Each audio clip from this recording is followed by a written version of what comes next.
like Ventura TV Appliance on Facebook, it's nice. But when you love the Samsung big screen we deliver, it's even better. Our website is cool, and it's a good place to start. But you really should touch the merchandise before you buy. Time for that upgrade to an HD 3D web-enabled Samsung TV. Get the best selection, price, and service in town without waiting. Come in to Ventura TV Appliance and touch the merchandise today. Hi, I'm John Mallis, and welcome to this live edition of Connect with Me on the showroom floor at Ventura TV on this Friday morning. Everybody around here is hoping that the big freeze of 2013 is finally over, is the worst behind us. We'll find out. We've got two ag experts in the house today. 436 MeTV option 11. Call in, turn down the sound, and we'll take your phone calls in just a moment.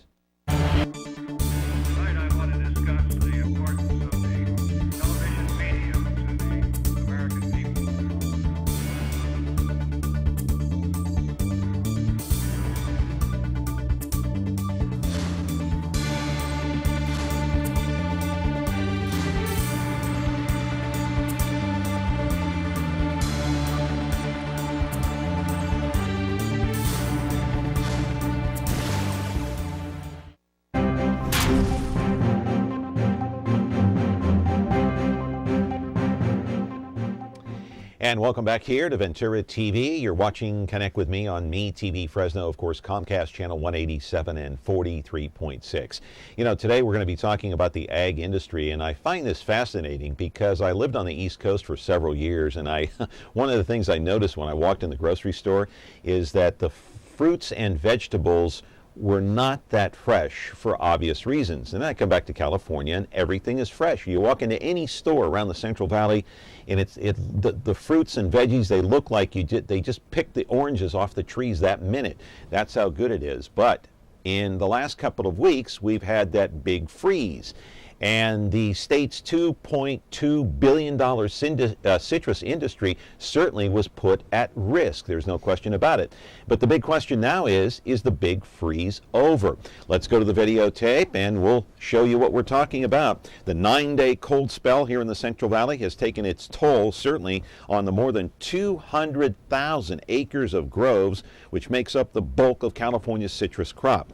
Temperatures dipping down into the low 20s in some places left farmers scrambling to try to keep their trees and their crop warm with wind machines and sprinklers and fire pits on the ground. By the way, the cost of the farmers, $29 million to try to keep their crop warm.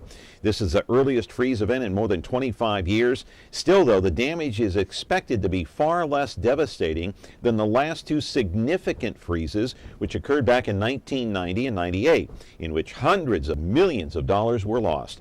Citrus growers have agreed to hold off packing fruit for the next couple of days or so to try to let the state and county inspectors in to try to survey the damage up to this point.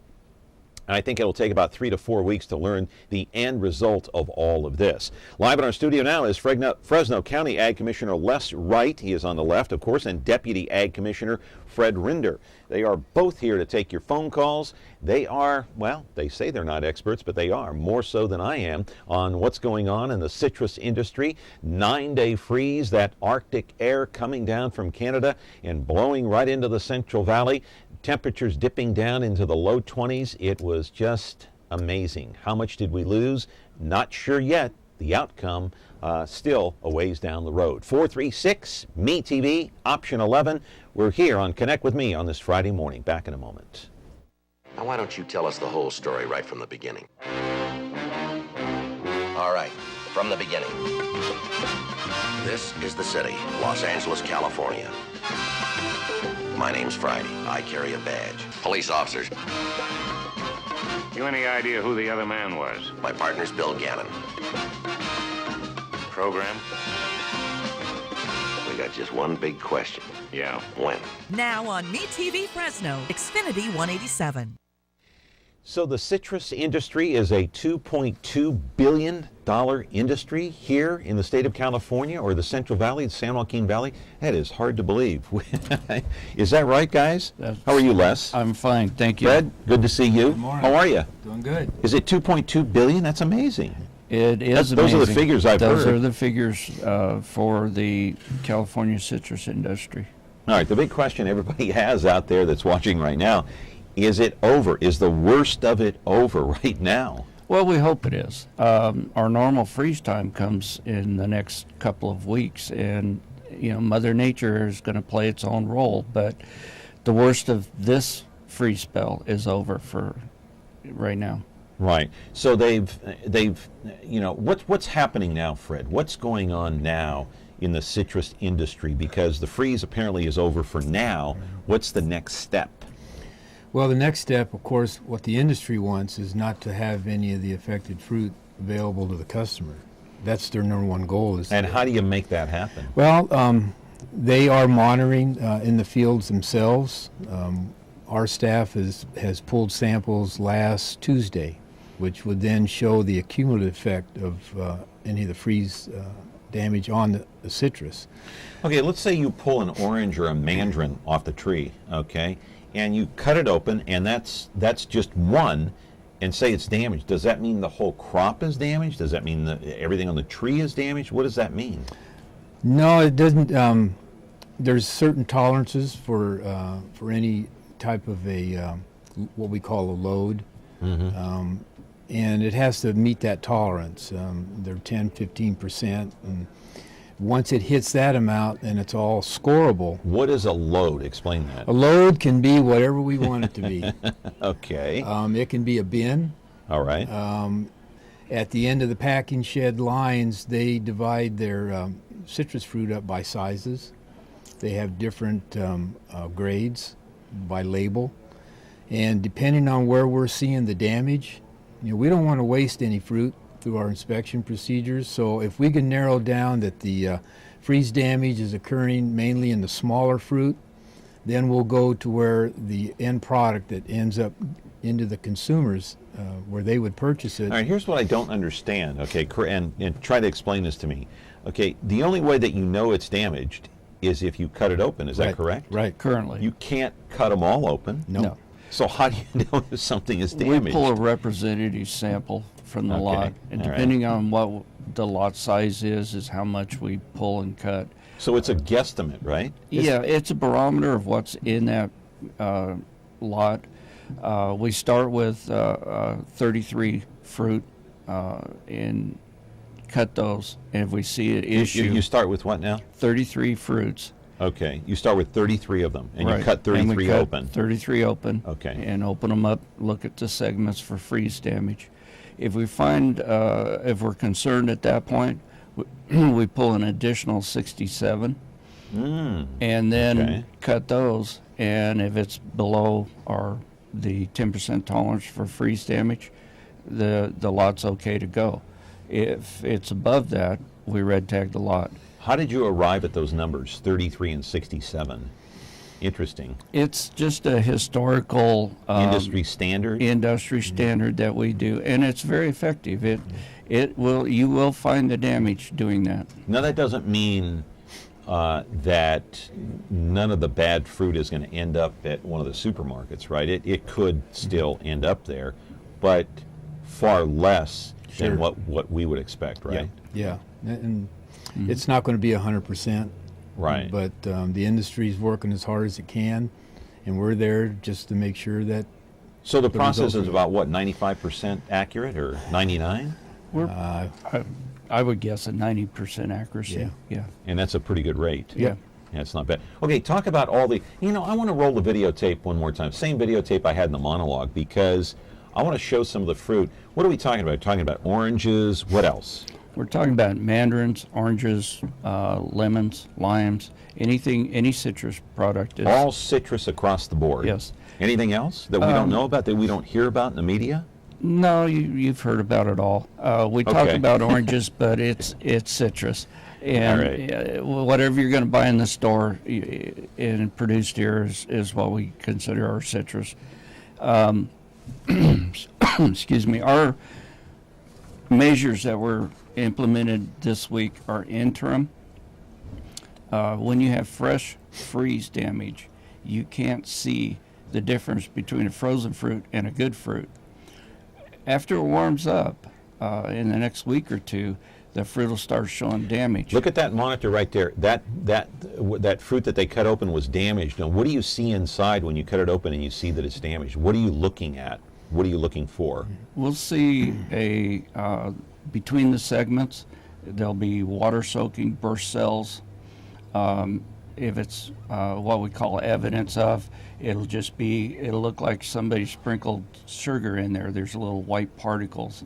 Those is it watery or is it frozen? If it's been frozen, it will be a watery look to it. And so it's no good. You got to throw it out.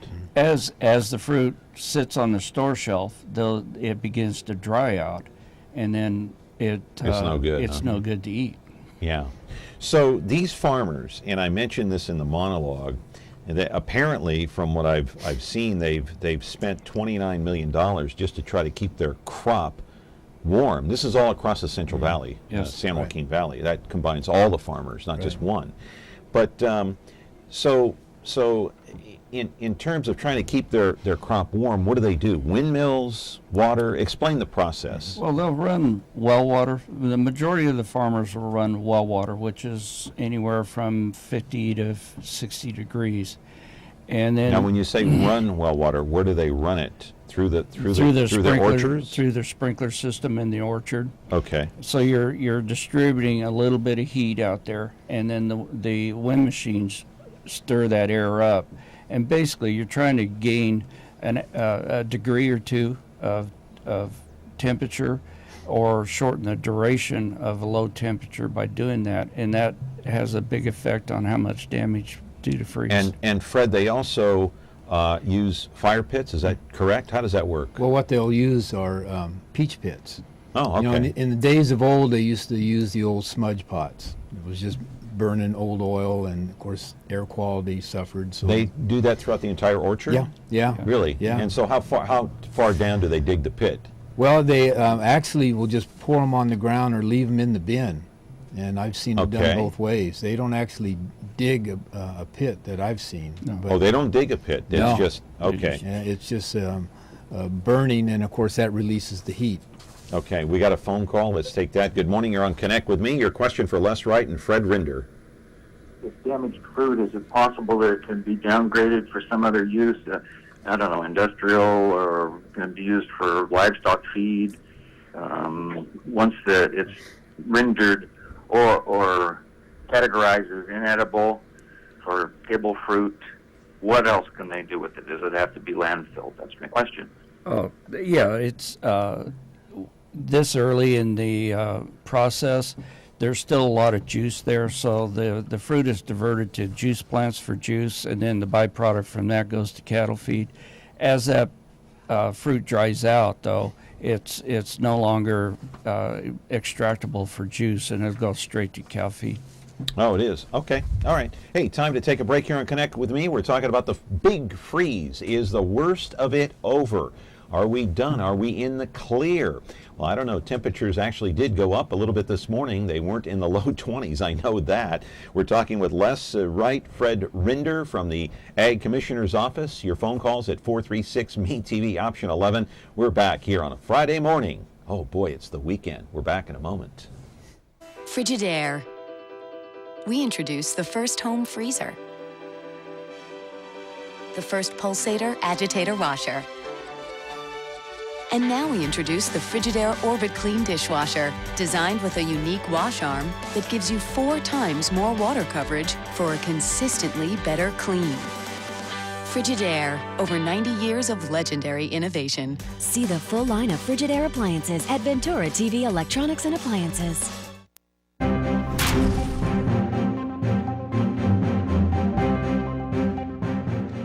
Okay, we're back here talking about the ag industry and the big freeze across the San Joaquin Valley, one of the worst in years. And so what is the worst year that you guys have seen? Was it, okay, the 3 worst that I've heard is 1990, 98, and 2007. Good, Fred. Which one tops the list? Well, the one for me would have been 90, because I can remember water frozen as it came out of the stem pipes. And so you were talking about a pretty good volume of water freezing, and an awful lot of trees were just outright killed. And for me, it would be 90. In 1990, we had a small avocado industry here in Fresno County, and that freeze literally killed all of the trees. And we no longer have a real big commercial avocado production anymore because when you lose your orchard, you lose a lot of money, and people just aren't willing to risk planting that crop again. So those trees have never been replanted since then. Yeah. And so how big a loss was that? I don't really remember. Do you, Fred? No, and I don't know how established or how many years that they've even been harvested.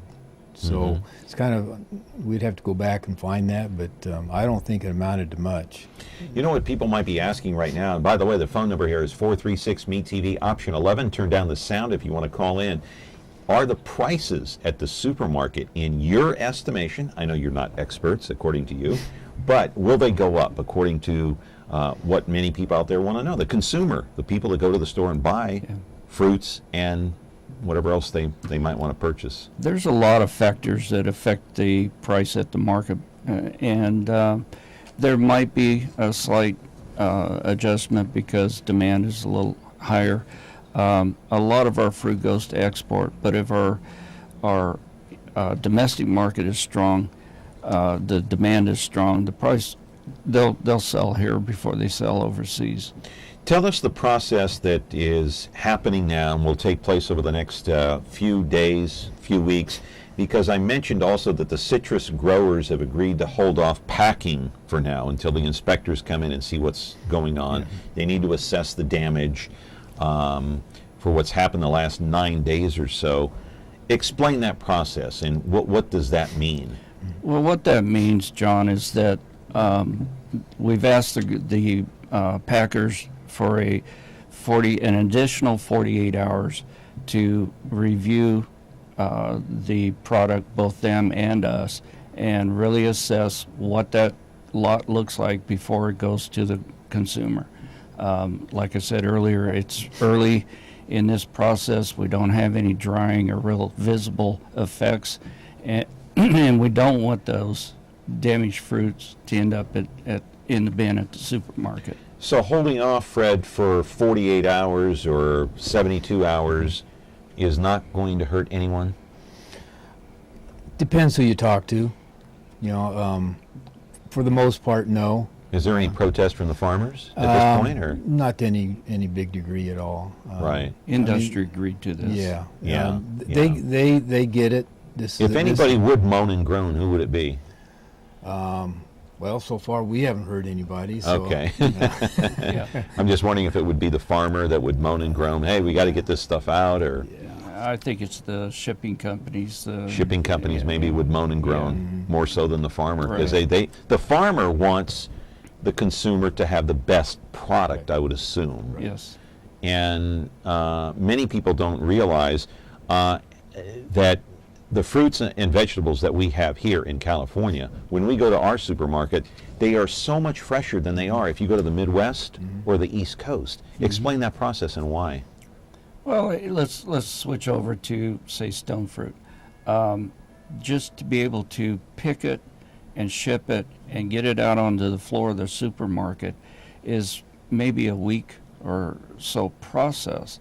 And if you wait until that thing's tree ripe, and then you try to box it and ship it and get it out on the floor, it's already starting to decay. So there's a process of picking that fruit. It still has lots of flavor to it, but it's So you got to shippable. pick it before it's ripe, right? Well, so it by the is time ripe. it right. Technically, it is ripe, but when that week or 2 week process of getting it to the East Coast and getting it out on Right.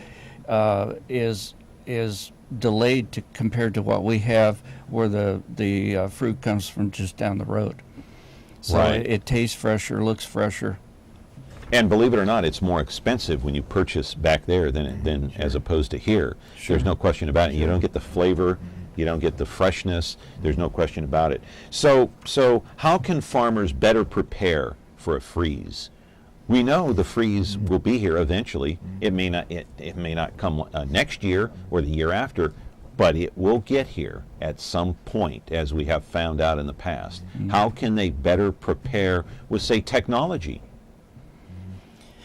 Right now, technology that's out there is about as the best that we have at this point in time. It's tried and true. It works till you get to a certain point where you can't warm 40 acres of citrus trees. There may be some technology out there that's being Somebody worked on. working on some technology now, Fred, that you know of? Not that I'm will, aware of. Yeah. No? There could be. I'm not aware of anything. Right. So is this the biggest fear for farmers in the San Joaquin Valley? Would it be the freeze? For citrus? Yeah. For yes. citrus, yeah. This week. Yeah. You know, Yeah. They have But- a lot of fears. Yeah. Water, labor. But what's their biggest overall fear throughout the entire year? Would it be the freeze? Would you say? There are a lot of From things out there that yeah. can damage a crop. Right. From but probably a weather perspective, Freeze. freeze. Yeah. yeah. And like Les said, water availability during the hot spells would be Yeah. another one. But you know, these growers have been in this. This is not their first rodeo, and so they prepare for this event 2 to 3 weeks out. They're servicing and maintaining their wind machines. They're making sure that all their irrigation things work. They get their peach pits ready, and just in case, hoping that they never have to use it. But when it did, these guys were prepared, and the ones that will suffer the most damage will be those that don't take those measures. Yeah. I guess during these times, the weatherman becomes our best friend, right? And he better be right. And I watch him every night. And we watch him every night, just like And the I get up in farmers the do. morning and make sure he hasn't changed his story. Which one do you guys watch? You want to mention names? I watch all the channels plus National Weather Service. Yeah. I Well, I'm check sure the you guys get on the websites. internet. You Oh, guys yeah. have all the equipment, Yep. so you guys know what's going on. We I'm have just- we have weather stations in orchards throughout the area, and we're able to monitor those. We know when You know when the freeze is coming, like you said, 2-3 weeks in advance with all the latest technology, and the farmers probably have it too, Yes. like you just Yeah, said. they So do. they know. Yeah. So the weatherman, he can be wrong, but you guys can be right. Anyway, we're going to continue our show here. Connect with me on MeTV Fresno, and we're talking about the Ag Industry 436. MeTV Option 11 is the big freeze over. Let's hope so. Back in a moment. 1 Adam 12. This is Adam 12. It stars Martin Milner as Officer Pete Malloy, Kent McCord as Officer Jim Reed. 1 Adam 12, roger. This black and white patrol car has an overhead valve V8 engine. It develops 325 horsepower at 4,800 RPMs. It accelerates from 0 to 60 in 7 seconds. It has a top speed of 120 miles an hour. The automobile has 2 shotgun racks, one attached to the bottom portion of the front seat, one in the vehicle trunk. You want me to drive? Now on MeTV Fresno, Xfinity 187.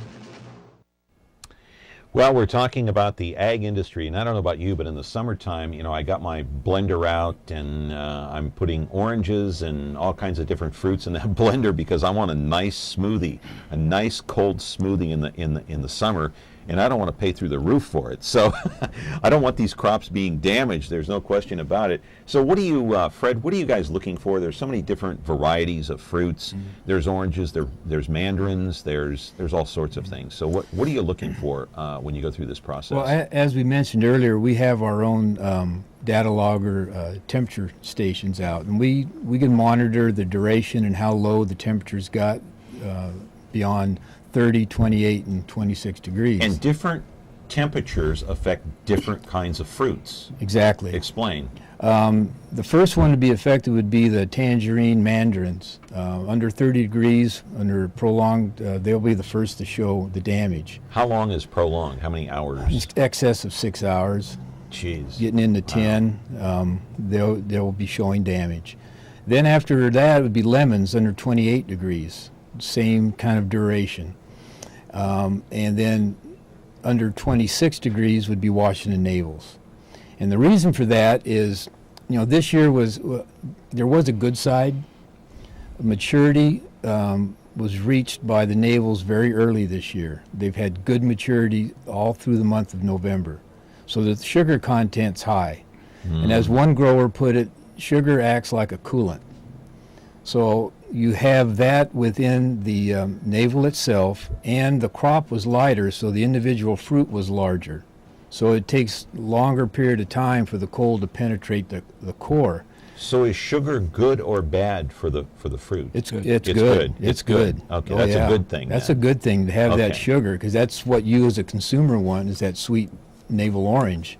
But it has. But it acts as a protectant. It acts as an protect- antifreeze. Yep. As an antifreeze Yeah. for the fruit. That's interesting. I And, didn't know that. And the thicker rind on the navel will protect it, where the lemon has a thinner rind, and the mandarin tangerine has a thinner, looser line, and plus being a very small fruit, its core can be frozen a lot quicker. So that's why we use those temperatures, because it kind of tells us where we need to be focusing our activities. Right, and I also mentioned that there are some 200,000 acres of groves, citrus groves. What makes up the majority of those groves? What fruit would it be? Oranges? It definitely, I think oranges, between Lemons? navels, What about navels lemons? and Valencias.